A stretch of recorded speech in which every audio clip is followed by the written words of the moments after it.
Hi, Ben here and welcome back to the workshop for another Work in Progress Wednesday. Hope you've all been enjoying this fabulous little Indian summer that we've been having, this fantastic heat wave. It's been kind of hard to be in the workshop, but we've been able to use the solar panels on the roof. We're doing a bit of heat treat and things like that. And me and Lois have also been able to stay cool by jumping in a big puddle of water, basically. We filled up an old paddling pool and we've been keeping cool that way as well. So I hope you're using that same technique, really. Now, we've had a few people ask. A lot of people have got our little atom axes now, which are becoming a bit of a status symbol in amongst the Bushcraft fraternity.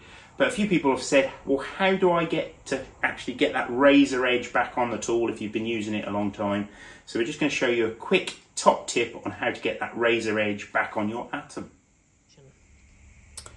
So we've got one of our little atom axes. So this is my personal one. And this one is actually in ABL. So it's actually the stainless steel, but it's the same principle whether it's a stainless steel version, a Damas steel version, or even an 01 version. First top tip, a few people have been saying how to get these out because obviously they're held in with a little magnet. The safe way to remove your atom axe from the sheath is just to tilt it and break the actual retention of the magnet. So roll it back onto its sort of pommel of the axe and then you can remove it. And the same when you put it back in. Put the pommel down first, or the poll of the axe, and then drop it back in. So nice and safe, nice and secure, and you won't cut up your sheath then when obviously you've got it razor sharp. So all the little atom axes come with a sort of semi-Scandi grind. It might be ever so slightly convexed, but that won't matter if you maintain that convex edge. Now, some people might prefer to put a very acute secondary bevel on there if you're cutting lots of boxes and string and stuff like that. But I really like this sort of semi-convex edge. Gives it a lot of strength and obviously a lot of sharpness as well. So to maintain that, what I actually tend to use is one of our carving tool sharpening sets. And you can use this flat side of the sandpaper sharpener. And because this is sort of a little bit sort of built up, so there's a little bit of give in the actual sandpaper, you'll actually get that nice convex going on there as well. So to help you see what you're doing, the classic marker pen trick, colour in the bevels, and that's going to help you see where you're removing material from your atom axe. Now, depending on how much damage you've got on your edge, you can choose what grit of sandpaper you're going to use. So this has got, I think, 240 grit on this particular strop, this particular carving tool sharpening set. So that will be absolutely perfect. So what I'm going to do is I'm going to place it down onto the sandpaper and I'm going to push away from the cutting edge. Try and use as much of the actual sandpaper as possible. Starting at the tip of the cutting edge and rolling it through, right back through to this last section.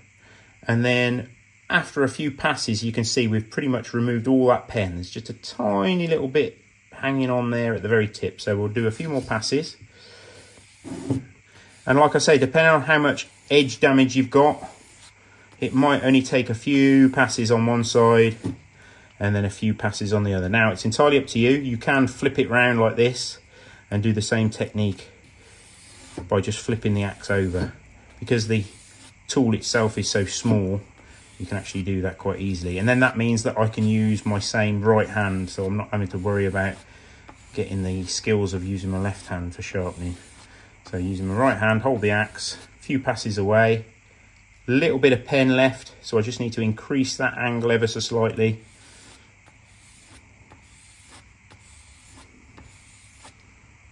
There you go. All that pen is removed. And if anything, I should have created a slight burr on that final side. So the opposite side to that I've just sharpened, a slight burr. Check down the edge to make sure that we've removed any nicks or damage. And then you can give it a strop.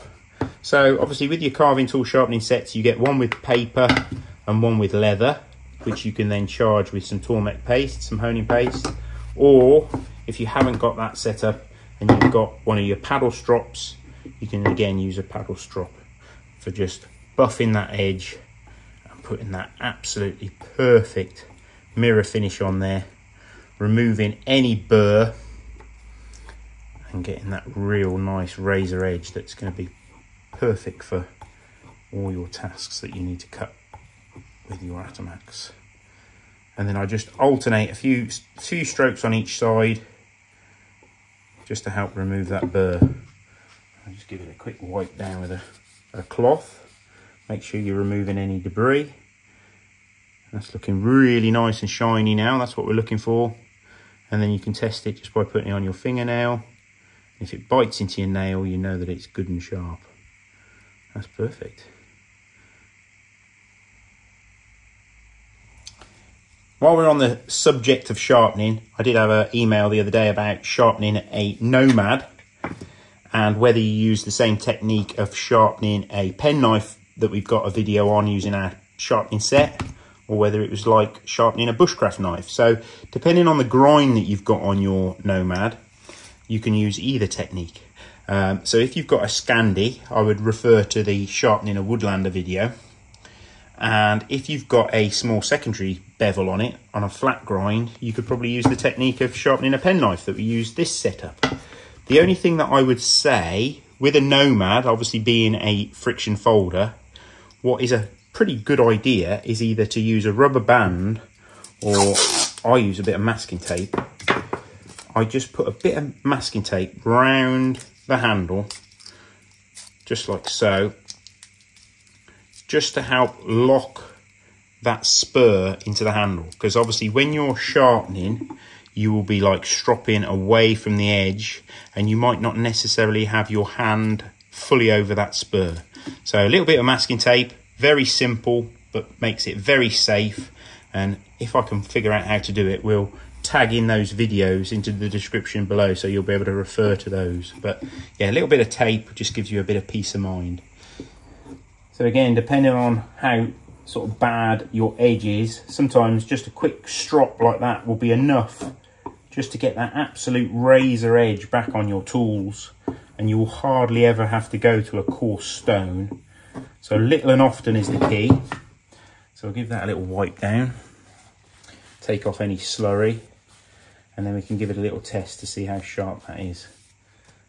So that feels pretty good. Get a bit of the old classic newspaper, if I can find an edge that's not already been used. Oh yes, so that's nice. That's the Nomad. We'll give this a little strop, the old Atom. We'll see if we've got the same level of edge on that as well. Oh yes, that's what you're looking for. Razor sharp tools. So hopefully simple techniques will give you the ultimate edge on your Atom, or your Nomad, or your Bushcraft knife.